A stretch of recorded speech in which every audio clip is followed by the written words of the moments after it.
సమస్యలన్నీ అన్ని విన్న తర్వాత కూడా ముఖ్యంగా మేము చొరవ తీసుకొని ఈరోజు దాదాపు ఒక 12 కోట్లు, 15 కోట్లు, 3 కోట్లు ఎక్కువ పెట్టారా? అంటే ఈ మీటింగ్ ఖరీదు మీ అందరికీ ఒక ఒక జిల్లాలో పెద్ద కార్యక్రమం అయిపోద్ది. కానీ మన పంచాయతీ మీద ఆ ఎంత అంటే మీరు ఇంత ప్రేమగా వచ్చారు, అందుకని ఆ 12 కోట్లు నుంచి ఒక 15 కోట్ల రూపాయలు, ఆ 15 కోట్లు ఓవరాల్ గా మీరు అడిగిన పనులన్నిటికీ కూడా కలిపి ఆ ఆ గ్రామ అభివృద్ధి పనుల కొరకు 15 కోట్లు మంజూరు చేయడం జరిగింది. మీరు అడిగిన ప్రతిదానికి ముందుకు తీసుకెళ్తా ఉన్నాం. దీంట్లో 14 సిసి రోడ్లు, 4 drains, dhobi ghat, bus shelter, school compound wall, tank పునరుద్ధరణ, నీటి కాలువల డీసిల్టింగ్, 2 శ్మశాన వాటికలో సదుపాయాలు, మరి ఇవన్నీ మీరు చెప్పిన అన్నిటికీ గాను 15 కోట్లు మనకి మీకు మంజూరు చేస్తున్నాం. దీనికి గౌరవ మంత్రివర్యులు అచ్చెన్నాయుడు గారికి మనస్ఫూర్తిగా ధన్యవాదాలు తెలుపుకుంటా ఉన్నాం. అలాగే అధికారులు ఆ, అందరికీ కూడా పేరు పేరున ధన్యవాదాలు తెలుపుకుంటాను. ఈ కార్యక్రమంలో పాల్గొన్న ఆ, కింజరపు అచ్చెన్నాయుడు గారికి, టెక్కలి శాసనసభ్యులు, గౌరవ మంత్రివర్యులు, అలాగే పంచాయతీరాజ్ మరియు గ్రామీణాభివృద్ధి శాఖ ప్రిన్సిపల్ సెక్రటరీ శ్రీ శశిభూషణ్ గారి సార్ కూడా మనస్ఫూర్తిగా నా ధన్యవాదాలు తెలుపుతా ఉన్నాను. అలాగే శ్రీకాకుళం జిల్లా కలెక్టర్ శ్రీ స్వప్నిల్ దినకర్ పుణ్కర్ గారికి కూడా నా ప్రత్యేక ధన్యవాదాలు. అలాగే పంచాయతీరాజ్ కమిషనర్ శ్రీ కృష్ణతేజ గారికి, ఆ, అలాగే ముత్యాల రాజు గారు, AP state institute for rural development, వారికి నా కృతజ్ఞతలు తెలియజేస్తున్నాను. శ్రీ షణ్ముఖ్ కుమార్ గారికి, ఉపాధి హామీ పథకం సంచాలకులు, Swachhandhra corporation managing director Shri Anil Kumar Reddy గారికి, ఇంజనీరింగ్ ఇన్ చీఫ్ పంచాయతీరాజ్ శాఖ బాలు నాయక్ గారికి, ఇంజనీరింగ్ చీఫ్ గ్రామీణ నీటి సరఫరా శాఖ శ్రీమతి గాయత్రి గారికి, రాయవలస గ్రామ సర్పంచ్ సరళన బాలకృష్ణ గారికి, సో వారికి నా నమస్కారాలు తెలియజేయండి.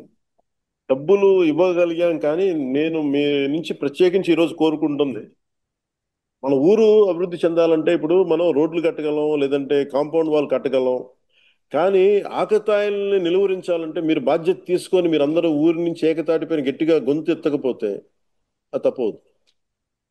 అంటే నేను నా ఉద్దేశం ఏంటంటే, మీరు రోడ్లు కట్టిన మన వాళ్ళు కాంపౌండ్ వాళ్ళు కట్టినంత మాత్రం ఆకతాయిలు ఏం మారరు.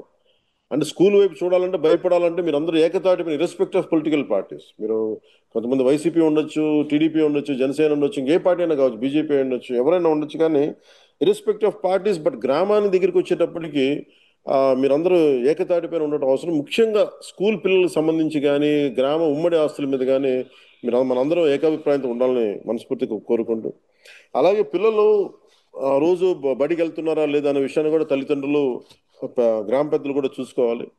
విద్య అనేది ఇందాక మన జగదీశ్వర్ గారు మాట్లాడుతా మన ఎడ్యుకేషన్ గురించి చాలా గొప్పగా చెప్పారు. అందువల్ల విద్య అనేది మనం పిల్లలకి ఇవ్వగలిగితే అది విలువైన ఆస్తి. అందుకని అది కూడా మీ దృష్టికి తీసుకొస్తా ఉన్నాను. అలాగే గ్రామ శుభ్రత, శానిటేషన్, వీటన్నిటికి కూడా మీరు అందరూ ప్రత్యేకించి భాగస్వామ్యం తీసుకోండి. కనీసం విలేజ్ సచివాలయాలు ఉన్నాయి, మీరందరూ పంచాయతీ ఆఫీసులు ఉన్నాయి, వీళ్ళందరూ కనీసం ఒక రోజుకి గ్రామ పరిసరాలను శుభ్రంగా చేసుకోవడంలో మీరు పార్టిసిపేట్ చేయాల్సిందిగా మనస్ఫూర్తిగా మిమ్మల్ని కోరుకుంటా ఉన్నాను. అంటే మన కష్టాలు వచ్చినప్పుడే విలువ తెలుస్తుంది. ఒకసారి మా ఇంట్లో ఏముంటుందంటే, నాకు వాటర్ ట్యాంక్లో నీళ్ళు అయిపోతాయి. మామూలుగా నీళ్ళు ఉన్నప్పుడేమో 3-4 బకెట్ కూడా చేసేస్తాను, కానీ నీళ్లు లేనప్పుడు ఒక హాఫ్ బకెట్ తో సంపూర్ణంగా స్నానం చేస్తాను. అప్పుడు అనిపిస్తూ ఉంటుంది నీటి విలువ ఎంత నాకు. సో మీ అందరూ కూడా నాలాంటి అనుభవాలు ఉంటాయి. అందుకని వర్షాకాలంలో వర్షపు నీటిని మనం వృధా చేయకుండా నిల్వ చేసుకుంటే, అలాగే వ్యవసాయానికి మరి ఇతర అవసరాలకి వినియోగించుకోవాలి. అలాగే హరిత గ్రామాలు అంటే మొక్కలు వేయమంటే మొక్కలు వేసేటి వేసి మొక్కలు వేసి, కానీ దాన్ని ఎవరు మెయింటైన్ చేస్తారు? గ్రామంలో మనమే ఒక భాగస్వామ్యం తీసుకోవాలి. నర్సరీల నుండి ఉచితంగా వచ్చే మొక్కల్ని ప్రతి గ్రామంలో ఇంట్లో నాటాలి. అది చిన్నపాటి సుందర వనంగా మనం చేసుకోవచ్చు ఈ ప్రతి గ్రామంలో. అలాగే ముఖ్యంగా పిల్లలు ఆడుకోలేకపోతున్నారు, బయటికి వెళ్ళి ఎంతసేపు సెల్ ఫోన్లో టీవీల్లో ఆగిపోతున్నారు. అందువల్ల ప్రత్యేకించి మీ అందరికీ కూడా ఖాళీ స్థలాలను గుర్తించి వాటికి పిల్లల్ని ఆడుకునే అభివృద్ధి స్థలాలుగా చేయాలి అనేది ఉంది. అది మీరు అందరూ కొంచెం చొరవ తీసుకుని ఆ దిశగా వెళ్ళండి. మా నుంచి ఎలాంటి సహకారం కావాలో నేను ముందుండి మేము నడిపిస్తాను. మీకు గుర్తుండి ఉంటుంది, నన్ను చిత్తూరు జిల్లా మన రాజంపేటలో ఒక చోట అడిగితే, రైల్వే కోడూరులో, నేను వెంటనే అక్కడ కనీసం మనకి 300 ఎకరాలంత భూమి ఉంది ఇక్కడ, అసలు సెంటు భూమి లేదు అక్కడ రైల్వే కోడూరు. సో నేను ఒక ఎకరం ఎకరన్నర కొని వాళ్ళకి స్కూల్ కోసం నేను పంచాల్సి వచ్చింది. సో నా దగ్గర అంత డబ్బు లేదు, కానీ మనకున్న పొలాన్ని, మన ప్రభుత్వ భూముల్ని ఖచ్చితంగా పిల్లలకు ఉపయోగపడేలా ఖాళీ స్థలాలకి, ఎందుకంటే దేహదారుఢ్యం చాలా అవసరం పిల్లలకి. వయసు వచ్చిన ఆడబిడ్డలకి ఇంతమంది తల్లులు ఉన్నారు, అక్క చెల్లెలు ఉన్నారు, ఆడపడుచులు ఉన్నారు. మన బిడ్డల్ని, మన ఆడబిడ్డల్ని మనం రక్షించుకోలేని పరిస్థితిలో మనం ఉండటం నిజంగా చాలా బాధాకరం. అందుకని ప్రతి ఒక్కరు కూడా, యువకులు కానీ అందరూ కూడా, పెద్దలు కానీ, ఆడబిడ్డలకి గ్రామ సమాజం రక్షణ కవచంగా నిలబడాలి. అది దయచేసి మీరు దాన్ని దృష్టిలో పెట్టుకోండి. అవసరమైన భద్రతా చర్యలు కానీ, మరి అవగాహన కార్యక్రమాలు కానీ మీరు నిర్వహించండి. దానికి సంపూర్ణ సహకారం అందిస్తాం. అలాగే ఊరి నుంచి ఉన్నత స్థాయి చేరిన వారు తన గ్రామాన్ని మరవకూడదు. ఎక్కడో విదేశాల్లో ఉండేవాళ్ళు, ఇప్పుడు మన గౌరవ ముఖ్యమంత్రి గారు కూడా ఏం చెప్తున్నారంటే, ప్రతి ఒక్కరిని అడాప్ట్ చేసుకోండి. మన ఇండస్ట్రియలిస్టులు ఉన్నారు, పారిశ్రామికవేత్తలు, ఈ రాష్ట్రం నుంచి మీరు లబ్ధి పొందారు కాబట్టి ఎవరినో ఒకళ్ళు మీరు తీసుకొని ఆ కొంత దత్తత తీసుకోమనే కార్యక్రమం ఉంది. అలాగే ప్రతి ఊరి నుంచి ఉన్నత స్థాయికి చేరిన వారు మన గ్రామాలు మర్చిపోకూడదు. ఇప్పుడు నేను కూడా ఎందుకు మీకు ఇంత నిలబడి మాట్లాడుతున్నానంటే, నా నేల నాకు జీవనాన్ని ఇచ్చింది. నాకు ఈ నేల నాకు అన్నం పెట్టింది. నాకు ఈ నేల నాకు బతుకునిచ్చింది. అలా నేల కోసం చేయడానికి నేను నా వంతు బాధ్యతగా నేను నిర్వహిస్తా ఉన్నాను. అలాగే మన ఊరి నుంచి వెళ్ళిన వేరే గ్రామాల్లో, వేరే ఊళ్ళలో ఉన్న ప్రతి ఒక్కరికి కూడా, ముఖ్యంగా మన టెక్కల్ నియోజకవర్గం, రావివలస పంచాయతీ నుంచి వచ్చిన ప్రతి ఒక్కరు కూడా తిరిగి మన గ్రామం వైపు చూడవలసిందిగా నేను కోరుకుంటా ఉన్నాను. గ్రామాభివృద్ధిలో వారు కూడా ఆ, వారి వంతు పాత్ర పోషించాలి. అదే నిజమైన అభిమానం. తద్వారా దేశానికి సేవ చేసినట్టు అవుద్ది. చివరిగా నేను ఒక్కటి చెప్పాలనుకున్నాను. ఒక్కొక్కరి అంటే మీ అందరి భాగస్వామ్యం చాలా కీలకం. ఈ రోజున 350 మంది ఉండొచ్చు, కానీ 3500 మంది భాగస్వామ్యం చాలా కీలకం. దాని ఉంటే మీరు అభివృద్ధి దిశగా ముందుకు సాగుతుంది.